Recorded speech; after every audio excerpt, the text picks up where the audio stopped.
మంచితనం అనగా మంచి పనులు చేయడము మాత్రమే కాదు, అది దేవుని స్వభావానికి ప్రతిరూపము మరియు పరిశుద్ధాత్మ ఫలాల్లో ఒకటి.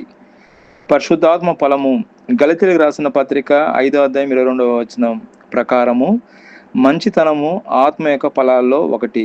ఇది విశ్వాస జీవితంలో కనిపించాలి. అదేవిధంగా దేవుని యొక్క స్వభావము, దేవుడు స్వయంగా మంచివాడు. ఉదాహరణ కీర్తన గ్రంథము 25:8 కాబట్టి మన మంచితనము ఆయనను ప్రతిబింబిస్తుంది. దేవుడు మంచివాడు, ఆ మంచితనం మనలో కనబడాలి, మన ద్వారా ఇతరులకు కనబడాలి. కాబట్టి ఉదాహరణ చూసినట్లయితే చంద్రుడు రాత్రిలో ప్రతిబింబిస్తాడు, వెన్నెలగా ఉంటుంది కొన్నిసార్లు.